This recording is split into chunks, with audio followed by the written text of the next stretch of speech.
Sir നോക്കുന്നത്? മേശയുടെ താക്കോല് കാണുന്നില്ല.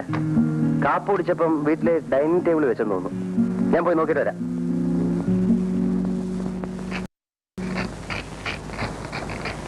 സബോള വട്ടത്തിലരിയൂ? വട്ടത്തിലരിഞ്ഞാലും നീളത്തിലരിഞ്ഞാലും എന്താ ഗീതകുഞ്ഞ വ്യത്യാസം? സവാള സവാള തന്നെയല്ലേ?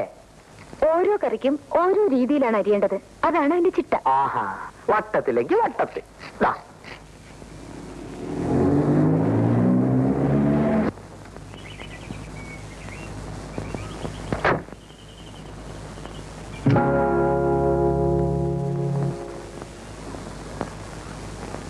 ഗീതകുഞ്ഞ്, കുഞ്ഞിന്റെ ചാപ്സ് ഉണ്ടല്ലോ, ചാറ് പോലും കളയാതെ മുഴുവൻ സാറ് കഴിച്ചു. ഒരു എല്ല് പോലും എനിക്ക് കിട്ടിയില്ല.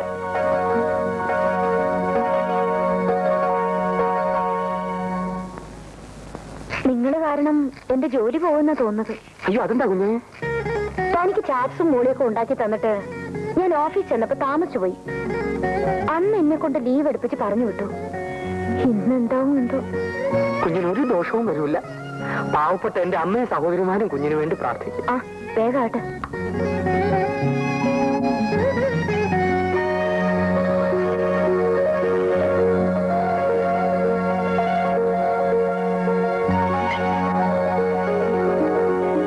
വട്ടത്തിലരിഞ്ഞു.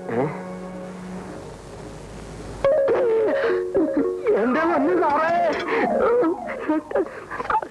സവാള സവാള.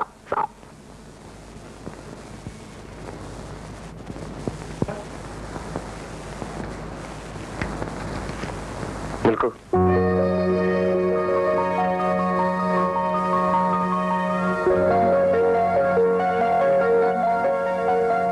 ക്ഷമിക്കണം.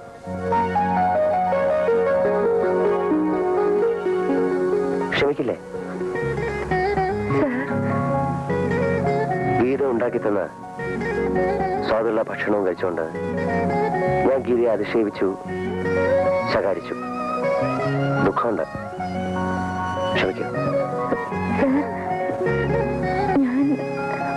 പിന്നെ വിശദീകരണം ഒന്നും വേണ്ട.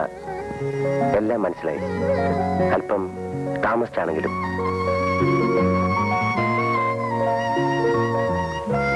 ഇത് നീ ഭയങ്കരമായി എന്നെ തോൽപ്പിച്ചു കളഞ്ഞു. പൊയ്ക്കോളൂ.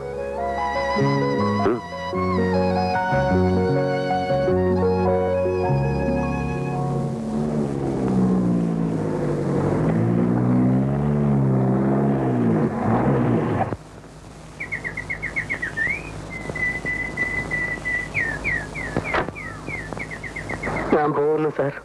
ഇത് അടുക്കളയുടെ താക്കോൽ. ഈ ഫിഷ് മോളിയും മട്ടൺ ചോപ്സും ഉണ്ടാക്കുന്ന എങ്ങനെയാണെന്നാ പറഞ്ഞേ? ശവത്തി കുത്തരുത് സാർ.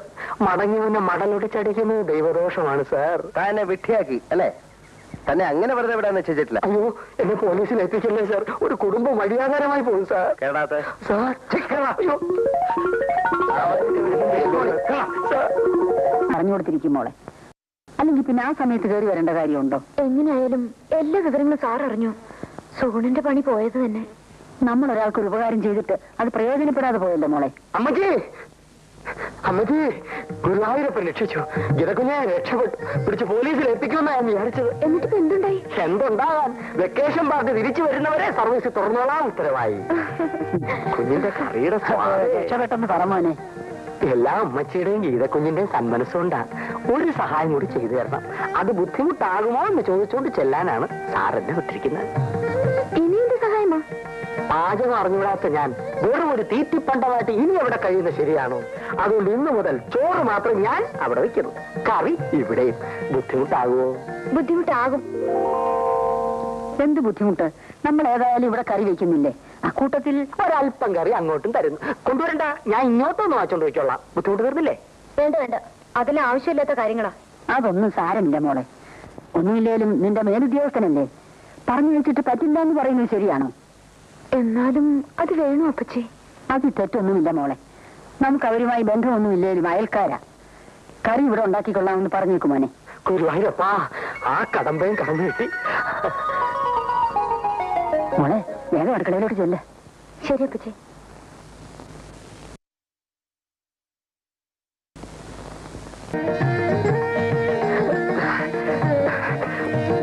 ഇഷ്ടമുള്ള കറികളൊക്കെ കുഞ്ഞിന് പ്രത്യേകം വെച്ചിട്ടുണ്ട്. വേഗം വിളമ്പടോ, വിശക്കുന്നു.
ഞാനൊരു കാര്യം ചോദിച്ചോട്ടെ?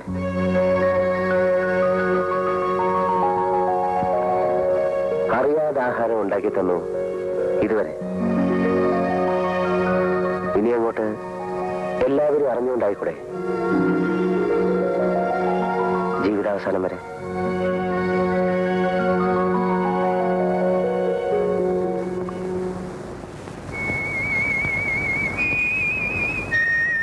ഞാൻ ചോദിച്ചതിന്റെ അർത്ഥം മനസ്സിലായിരിക്കുമെന്ന് കരുതുന്നു.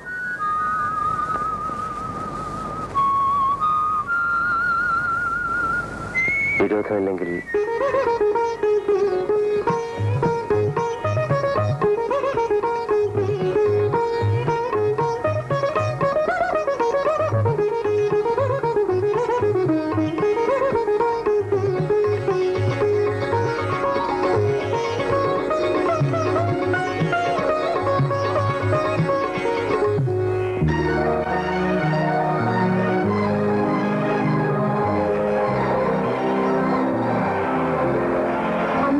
എല്ലാ വിവരങ്ങളും അപ്പച്ചി എന്നോട് പറഞ്ഞിട്ടുണ്ട്.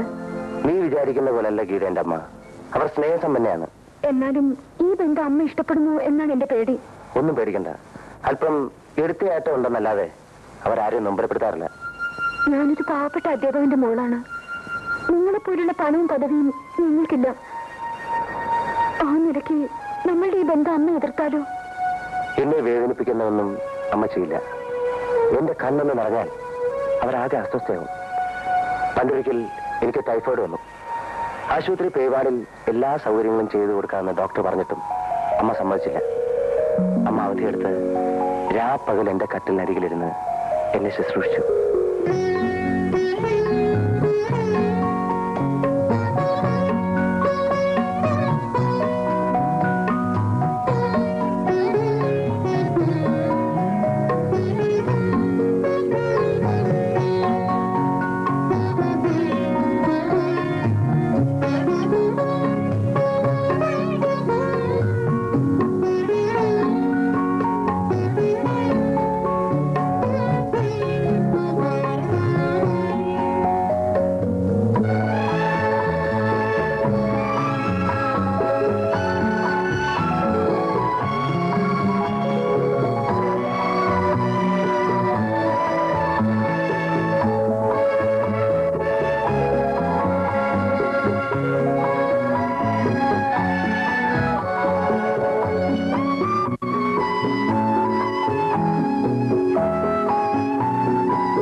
കുളിച്ച് നോർമൽ ആയതിനു ശേഷമാണ് അമ്മ കോർട്ടിൽ പോയത്. അത് പെറ്റമ്മയ്ക്ക് മകനോടുള്ള സ്നേഹം പാവപ്പെട്ട എന്നോടത് ഉണ്ടാവണമെന്നുണ്ടോ? അക്കാര്യത്തിൽ നീ സംശയിക്കുക വേണ്ട. അമ്മ വന്നു കഴിഞ്ഞ് ഞാൻ നേരിട്ട് ഈ വിവരം പറയും. അമ്മ നിന്നെ വിളിപ്പിക്കും. ഞാൻ തെളിവ് വധു അനുരൂപയാണെന്ന് അവർക്ക് ബോധ്യമാവും. നിന്റെ അച്ഛനെ വിളിപ്പിക്കും. അങ്ങനെ മംഗളമായി നമ്മുടെ വിവാഹം നടക്കും. ഈശ്വരൻ നമ്മുടെ ആഗ്രഹം സാധിച്ചു തന്നെങ്കിൽ തീർച്ചയായും സാധിച്ചു തരും.